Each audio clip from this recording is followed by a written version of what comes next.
In today's episode, I will be chatting with my friend Jordan Harbinger, a former lawyer who now runs one of the most popular podcasts where he interviews the world's most inspiring people. Jordan is originally from Michigan, and after hearing what he has to say about his state, you will probably put it at the top of your bucket list. Basically, everything in Michigan that's worth doing revolves around food. And there's a reason that it's one of the fattest states. It's because we have a lot to eat and it's all good. Thanks for tuning in, and let's get into it. Where are your parents or grandparents or great-grandparents from? So since I'm white and American from Michigan, whenever I ask this question, they're like, so we're Irish, Scottish, Welsh, English, Polish, and you're like, okay, so no one knows basically. And what I found by digging was that is almost never true, except for, especially, well, let me caveat this. So people from Michigan, they'll say they're Polish, but they really are from like what is now Belarus, and but like before that was Ukraine, or before that was Poland, like in 1200 whatever. And so they speak Polish, but they live, your city where they live is gone, or it's in Ukraine, or it's in Belarus. And so they're kind of all right, but also totally wrong. And on my grandfather on my mom's side, he was like English Scottish, but not like with an accent Scottish, but like not sure where my family's from, came over on a boat Scottish. And my grandmother is from Eastern Europe, but totally not sure. And I looked it up, and it's Belarus. It's Belarus. But there's also a city with the same name in Ukraine, but I assume it's Belarus because there's a lot of Jews there, and that's the Jewish side. If your mom's mom is Jewish, you're 100% Jewish. Right, yeah, by Jewish law. But like by like white people, they're like, oh, you're 1/4 or 1/8 or whatever. I'm like, whatever, you know what? It's like depends who you ask, right? So I'm down with any verdict on that. Although I do rep the Judaism from time to time. And then on my dad's side, my grandmother was born in Detroit, but her family was from Ukraine. Although Ukraine, Poland, Belarus, who knows, right? She also spoke Polish or some kind of Polish dialect. So it's probably like northwestern Ukraine, used to be Poland, et cetera, et cetera. And then my grandfather on my dad's side is really, it's funny, I just researched this a lot last year and earlier this year. There's all these old documents that are in Polish about some loan. I had them translated. It's a loan. Nobody knows what it's for. It was witnessed by the police in the middle of this tiny little town that was full. Also, funnily enough, full of Jews, but my dad's side's like, no, we're not Jewish. We're German, Polish, Ukraine. And I'm like, are you sure? Because this city that you're from is like 80% Jewish. Back then, it's like a shtetl. It's full of like Orthodox Jews, not a whole lot of like random white farmers like the family legend is. So I'm like wondering if we're kind of secret Jews on that side too, and they were just like being Jewish in Eastern Europe in 1800s, 1900s, early. They're just like, this is too much trouble. Forget it, So there's a little conspiracy theory there that I have. But also there's documents from Austria-Hungary and Austria. So my grandfather said he was Austrian and said he lived in this one town. But then all of these papers and documents and passports and stuff and Ellis Island immigration stuff all says that he was actually from a totally different part that was Austria-Hungary and now is Ukraine. But, World War I sort of shuffled all those borders around. So he also speaks Polish and German. So it's cool because it's like, oh, you're from a country that doesn't really exist anymore, or like at least not in the same form as it does now. You've literally just named a quarter of the European countries: Austria, Belarus, Ukraine, Ireland, Scotland, England. I forgot Ireland, yeah. I'm assuming you've been to many of those countries. I'm assuming. I have been to the UK, not Scotland or Ireland. I know that sort of counts, but that's a complex thing. I haven't been to Belarus because it's actually was kind of hard to go. I tried to go there once and they were like, do you have a visa? And I was like, no. And they're like, two choices. One, step over this line and get arrested for not having a visa, or just turn around and get home. And I was like, all right. So I went back to Ukraine where I was, because I was sort of like dumb American kid, 22. I was like, I can go anywhere and just get a visa when I arrive. And Belarus is like, communism has entered the chat. You cannot just come in to this country. Fun fact, Belarus is the third hardest visa I've ever had to get. And in 2015, when I went, Americans needed to get a visa. Now it's visa free, but I had to go to the embassy in Tallinn, Estonia, denied. Riga, Latvia, denied. Then I went to Vilnius, Lithuania, and I had to go back 3 times. And then they're like, oh, you have the wrong insurance. You need to purchase our insurance. It was a huge nightmare, but I ended up getting the visa. So I had to try in 3 different countries to get it. I'm so surprised to hear that, because you'd think you'd be like, I just want to go to your country and spend money that's not from your country in hard currency. And they're like, okay, $100 fee that I'm going to put in my pocket and I'll give you the stamp that you need. Not so, huh? I agree, man. Putting in your pocket, that's a very valid statement for many visas to get around the world. I used to get North Korean visas. We talked about this a little probably when we did the podcast, but when I used to get North Korean visas for other tourists, that process was go to the bar in Beijing, meet the North Korean diplomats, give them an envelope full of money, and they would slide us these like tissue paper visas that would slip in your passport in the end. When I got my Guinea-Bissau visa in Madrid, I literally walked in and the guy was like a lunatic. It was like an hour-long conversation. I was sitting there. I was like, it's not going to happen. He's like, you got money? Give me money. Took out $100 bill. I literally shook his hand. He grabbed it. And then in that moment, he stamped the passport and he goes, get out of here. There's like no system of visas. It's crazy. But it also makes you wonder if you're going to show up and they're going to be like, what is this, dude? It's like scalping a concert ticket outside the venue and you go in and they're like, that's the wrong, that's not a ticket. That's what I'd be worried about. Like landing in Guinea-Bissau and the person's like, this is a stamp from like our equivalent, like from Chuck E. Cheese. You can go to jail. You can't come in anywhere else though. So now that I know a little bit of your family background, which is interesting, I'm full Jewish, and a lot of the countries you mentioned is where my grandparents or great-grandparents came or escaped from. Do you identify with any country more than the other, or are you just like full on American and you never think about your European background? I rarely think about my European background, except that actually, I should say this has changed over the course of my life. When I was a kid, I never thought about it because I was like, oh, foreign countries, whatever, you know, and then it was like, I never heard my grandma and grandpa speaking other languages. They always just spoke weird accented English, and I was maybe never curious enough about it. Now, as an adult, I'm like, oh, I have so many questions, and they've been dead for 20 years, you know, or more. But when I was an exchange student in high school, and I went to Germany, and then they were like, oh, your name is this and your grandpa's name was that. They're German for sure. And I was like, oh, they're from Austria or something. And then they were like, well, let's drive there one time. And I was like, you can drive there? Because in America, you can't drive. Driving to another country, if I lived in Michigan, you could drive to Canada. You know, maybe if you're in the South, you could drive to Mexico. You're not driving to some other place. But in Europe, they're like, oh, yeah, it's a 3-hour drive from here. And I'm like, really? So, or not even. So we drove to this city in Austria, and I was like, oh yeah, my grandfather was supposedly born here. And they're like, all right, let's go to this church where all the people are registered when they're born, because there's like one church in this town that probably did all that. So we went there, and the priest was like, oh, you got to notify me earlier, but I do have some books. Looked through it and was like, yeah, sorry, I don't have anything for your grandfather. And they're like, was he born on a farm? I'm like, oh yeah, certainly. And they're like, oh yeah, we never wrote any of those names down. We can't keep track of every peasant that gets born in a bale of hay and cow turds. Like, but your grandfather's off the books for sure, man. That was kind of like how it was back in, 1906, I think that he was born, or something like that. So let's talk Michigan, because that is more of your cultural identity. You grew up in Michigan. I'm a huge Midwestern lover.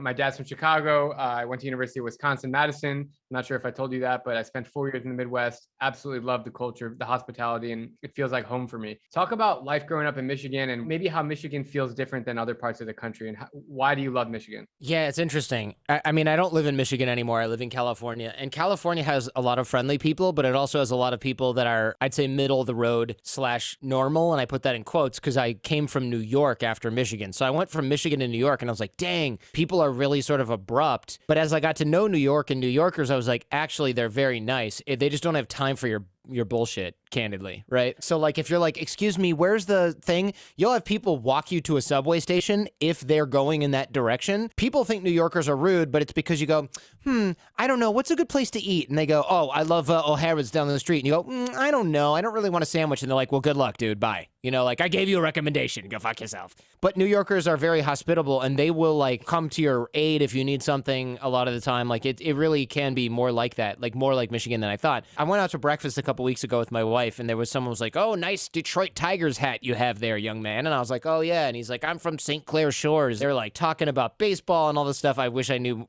I don't care about baseball, but you like talk about it to be friendly, and you talk about Michigan stuff, and they're like, oh, we retired out here and our grandkids live out here. And they're talking, and my wife's like, wow, they talked to you for like a long time. That always happens when people see your Detroit hat. And I'm like, that's what Michigan's like. California, if you're in Bosnia and you run into someone from California, you're like, oh, cool, California, right on, dude, have a good time.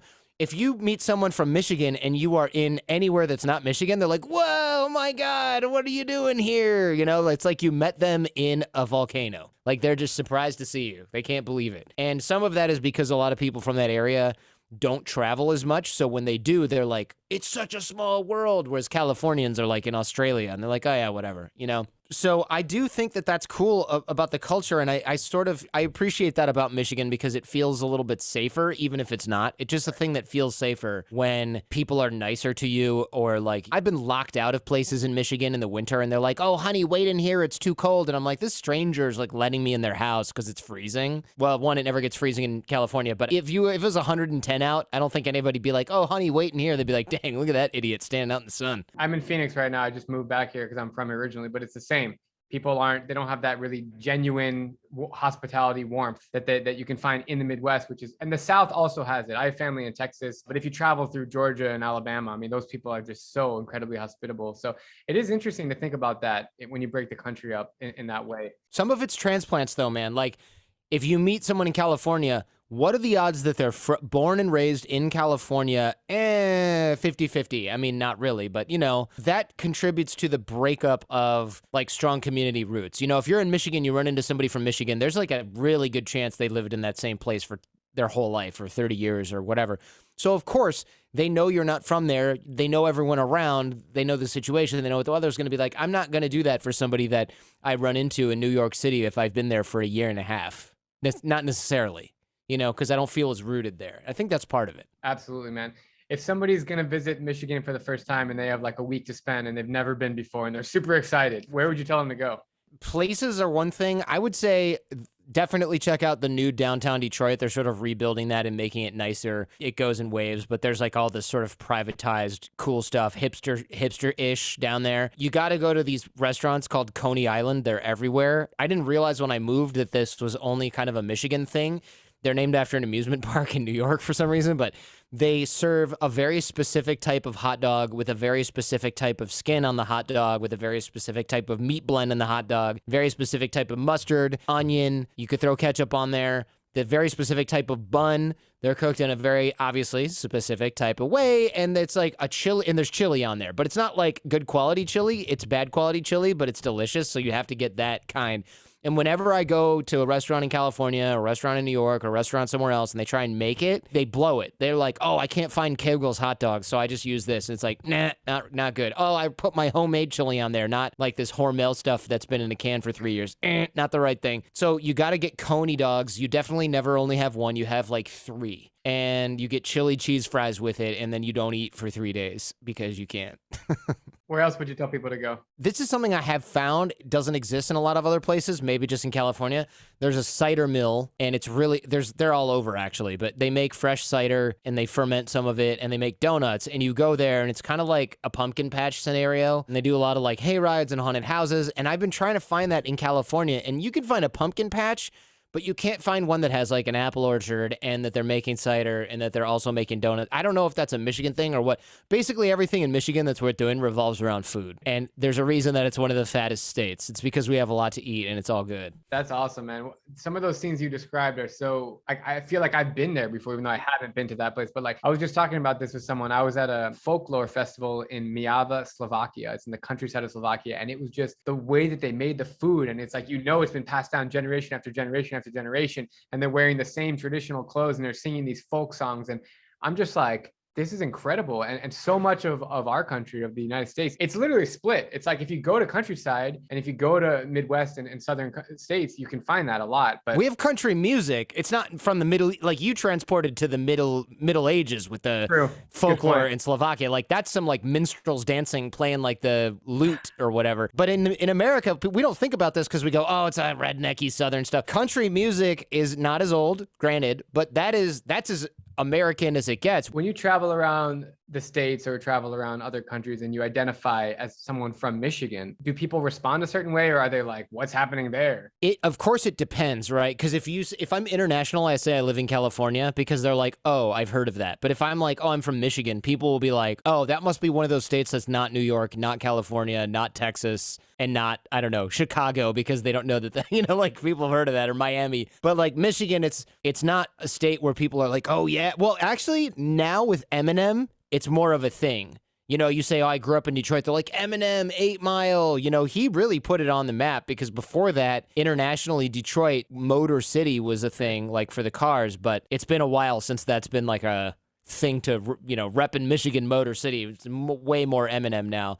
But yeah, people will often think that if I say I'm from Detroit, they're like, damn, you must be bulletproof. Or like, what's it like being white from Detroit? And I'm like, okay, let me be frank. I worked in Detroit in a really dangerous area, but we lived in the suburbs. So I didn't grow up like dodging bullets. There were no drive-by shootings in my neighborhood, that kind of thing. But if I say Michigan, people in the US are often like, oh, okay, you got those lakes. And it's like, then you can tell they've never been there. But there's also not a huge draw to Michigan these days from other parts of the US. Mostly adults that are like in their 50s. They're just kind of like, oh, that place is having a rough time. Because Detroit, like in 1990s, was just such it was the downhill roller coaster that still hasn't gone really on the upswing yet. Like, we outsourced our auto manufacturing to Mexico, and like it ruined like whole suburbs and all the factories closed. And it really is kind of like everybody I know who lived in Michigan that was like promising has 90% have left. There were tons of people that loved Michigan and were like, screw this, I'm staying. And they're great people. They weren't like people that couldn't leave. But I'd say 80 to 90% of the people that could leave, we ran for the coasts, whereas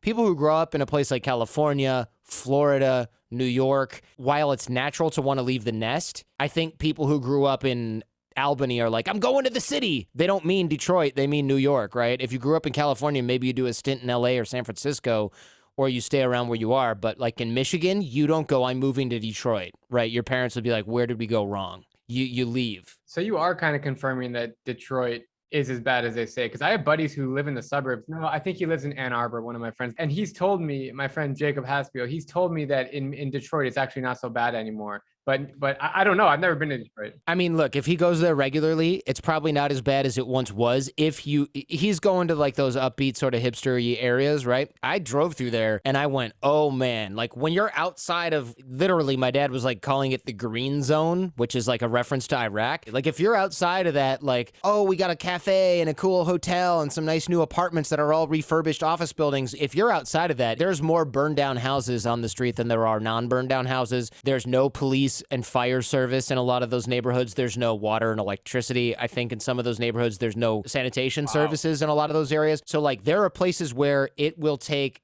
days or hours for the cops to go. The fire service can't get to you. The ambulance can't get to you in under like an hour. There's no, it's just not a thing.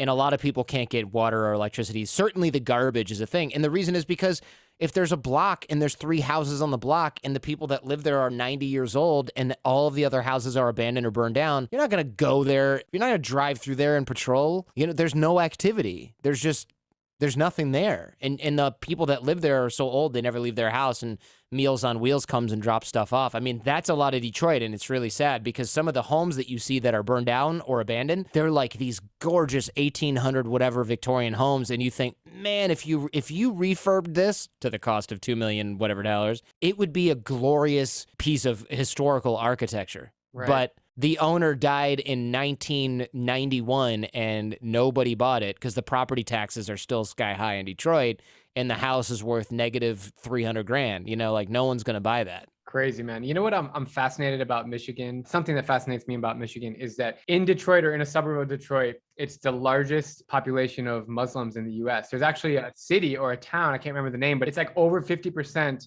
Islamic. And I'm personally fascinated with these little micro communities, the diaspora living around the US. And I went to like the Syrian community in LA and the Afghan community. And even in a place in Texas, can't remember the city, it was in the middle of nowhere. There's a huge Czech population. It was like in the middle, what was the name of that town? It's going to come to me in a second, but I just think it's so fascinating how people group together. Oh, and another one, sorry. In Minnesota, there's a huge Somali population. So I went there and I met some Somalis and they took me around. Michigan with Muslims. So aside from the alliteration, Michigan Muslim, I have no idea how they got there, why they're there. It's so cold there. Did you grow up with Muslim friends? Did you acknowledge it? Yeah, there were tons of Persians, Lebanese food. Oh, you got to go eat Lebanese food because unless you are from Lebanon, you can't get this kind of food anywhere but Michigan. And there's a billion Lebanese restaurants and they all are pretty damn good. because it's real Lebanese food. It's not like when some white dude who's like, oh, this city's all pizzerias is like opening up a Lebanese place and like it's a bunch of, dudes in the back cooking it. It's like the real thing. I don't 100% know why, but the reason that Polish people, Czech people, Macedonian people, Serbian people, all these Eastern European cultures came to Detroit was because the auto industry was like, we're hiring anybody who can move around and move and hold parts. English, we're not too worried about it. As long as you can sign your name on a check and you can, like some basic stuff. You're assembling cars. We need human robots. So they had a ton of immigrants go there. And that's one of the reasons why it's also such a strong city when it comes to the African-American population. A lot of people came from the South and they were like, oh, I can get a job here? Because it was just hiring like a mofo to build cars, and then auto suppliers and all the, machining tools, all that stuff. So basically anybody who's willing to do work, like real work, moved there. And I would imagine that around that time, there was probably an exodus of Lebanese people because of the Civil War, and there was probably an exodus of Iranians from the revolution. And then before that, there was probably, who knows? And so they probably came for that reason. And then they continued to come in over time because of the revolution and the Civil War and everything in the Middle East, because they went, oh man, I want to go to a place that has some people that I know. Oh, my uncle's friend's cousin and all his friends, they live in Dearborn. So it's just, immigrant populations like your Somali area, they go, well, where do I move? Oh, Tom lives in Washington, D.C., or the Ethiopians, like, oh, go to D.C., there's a bunch of Ethiopians there. And then it just becomes little Ethiopia, which Dearborn's different because Dearborn is not just Lebanese. It's not just Persian. It's not even just Arabic speakers. There's like Farsi places, and you're like, oh, salam alaikum, and they're like, hey, this is not, and you're like, even the right, it's confusing because you just don't know what you're kind of doing. And you can go to clubs there and there's people from all over. So I think it's the largest Muslim population outside the Middle East, but I could be wrong. It could be the largest Arabic population outside the Middle East. Kosovo and Albania are not in the Middle East, and they're Muslim countries in Europe. So I think it's Arabic population. Yeah, or outside of Muslim majority countries, this is the highest concentration of them in one city. That could be it. We used to have some sort of bragging point, but that doesn't mean we were right. I think it might be largest Arabic population or largest population of Arabs outside the Middle East. Although maybe we just thought that because, Kosovo was part of Serbia during that time. Was before 2007, yep. Maybe we didn't think about that. And then Albania, yeah, okay, that's true. There's Albania. Gotcha, bro. Yeah, gotcha. You got me on that one. That's fascinating, man. I have a love for Islam. I'm full Jewish. My families are Eisenbergs, Cohens, Goldbergs, so it's like, it doesn't get any more Jewish than that. But I've spent so much time in the Middle East, and I love Islamic culture, and it's so similar to Judaism, and there's huge misconceptions about that religion. And so that's why I've always been drawn to Michigan, and I have a couple stories that I want to make when I go there, and just kind of go around and eat at all the Lebanese restaurants and kind of sit down and like, how are you guys living here? You guys are all speaking Arabic? Do you even speak English? Because there are people there that are just surviving on Arabic, because I've spoken to people who live there, and they're like, yeah, all the shops, they speak Arabic, and it's so cool to me. Oh, to your question, yeah, I grew up with a kid named Sammy Eid who was blonde-haired, blue eyes, basically reflective in the sun, and he was Lebanese. And there's a lot of, you'll meet girls and you're like, oh, where are you from? Da, da, da. And they're like, where's your family from? Or you'll talk to them for a while, like blonde hair, blue eyes, tall, white, and they'll be like, yeah, my name is Samantha Obid. And you're like, Obid, that sounds like a, Syrian something, and they're like, yeah, and you meet their parents and you're like, wait a minute, your dad has like giant, dark, bushy eyebrows, and your mother is like, very dark skin. Like, what happened? And she's like,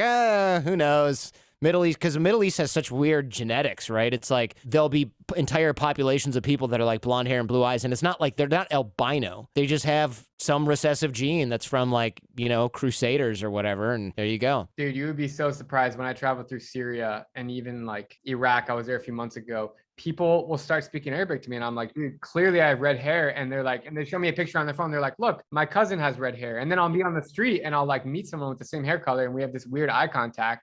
But it's the craziest thing. Like you said, I think Syria and Afghanistan, some of these countries, they have the widest variety of faces, because in Afghanistan, you have Hazara tribe people who look Chinese, or they look Central Asian. And then you have European looking Pashtun people. And then there's different offshoots of that. And then you have people that look real Middle Eastern and real Persian, the real, bushy eyebrow, hairy kind. And but they're all speaking the same language. It's completely mind-blowing. You see pictures of Afghanistan, some of which are yours from your Instagram, but there's dudes that have red hair where you're like, dude, it looks like a dye job. It's so red. But obviously it's not. It's just a guy with really freaking red ass hair. And it's like wild. And or like there's a famous photo from Nat Geo, right, where they took the photo of the woman and she has bright green eyes. I mean, so Alexander the Great and all those other guys rolled through there. Who knows what happened to that gene pool? Genghis Khan or Genghis Khan, I don't know how to say it, but apparently like 1 out of every 10 people in the world, in Asia specifically, are descendants of him. So I did that 23andMe, and I have like a 4% Yakut, which is like this Turkic tribe somewhere in... Oh, man, I used to know this. I want to say it's like Turkmenistan, Kazakhstan type of area. And yeah, like we have relatives, and my mom's like, yeah, we have relatives that have their eyes look very Asian-y. And I'm like, oh, okay. And they're like, yeah, it's probably that Genghis Khan rolled through there and like made some kids, and then they migrated to Eastern Europe. I mean, it's all very, yeah, that guy procreated a lot.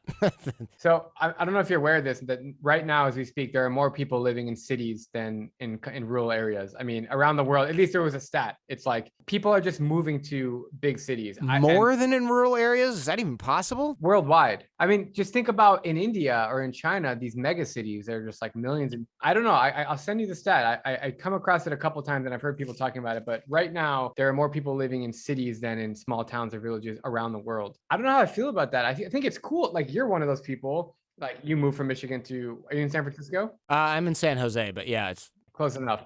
I think it's great to live in big cities. I mean, I spent most of the last 10 years living in Prague, in Seoul, which is one of the biggest cities in the world, in Manila, Hanoi, Bangkok, LA. So I love big cities. I love the mix and the randomness of and stuff. But I feel like people really lose their identity. Like go fast forward 1,000 years from now, if everybody's living in these big metropolises, then like, how are we going to even relate to each other? I mean, how are we going to have those Michigan hot dogs that you're talking about? Do you think that's a problem? Do you see that being a problem? I don't know if it's going to be a problem. And actually, I feel like people who live in cities are more, well, by definition, more metropolitan. So, I go out for Vietnamese food, and I know Vietnamese people, and I know Mexican people, and I know people from Peru here in a big city. So there's a lot more familiarity.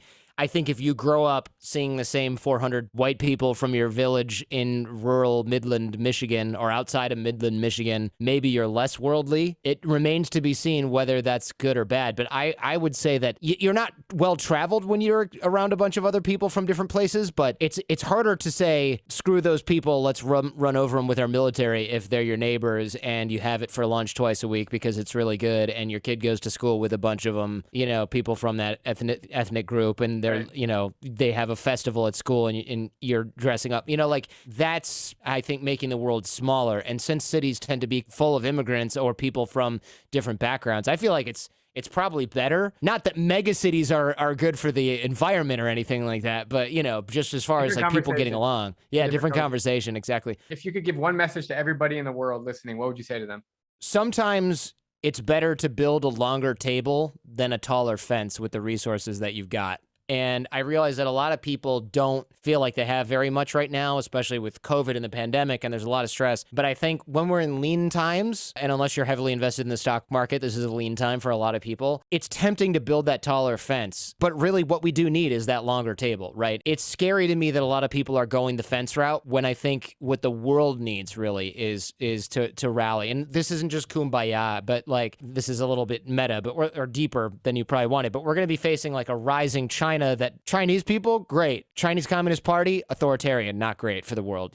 We really do have to settle our differences with a lot of these major powers and stop virtue signaling and being divided to one another. Because if we're going to have great power conflict and we want to keep it from killing everyone, we really do need to be able to sort of buddy up to Australia, France, Germany, the UK, Mexico, Canada. Like, we can't sit here and beat each other up because we won't wear masks or get vaccinated. I mean, we have to really decide what's important, because right now the enemies of the free world are laughing at us for doing this. I know they are, because they're causing some of this through disinformation. So people need to sort of wise up and check themselves and keep their emotions in check. But yeah, build that longer table, not that taller fence, with the resources that you got, emotional, physical, whatever it might be. Wise words from a wise man. Really appreciate it, Jordan. Thank you so much, and I'll catch you soon, bro. You got it, buddy. Thank you. Thank you so much for tuning in to this podcast episode. If you feel inspired by this conversation, please share it with somebody who would enjoy listening. And if you're here for the first time, make sure to subscribe on Apple Podcasts, Spotify, YouTube, or wherever else you get your podcasts.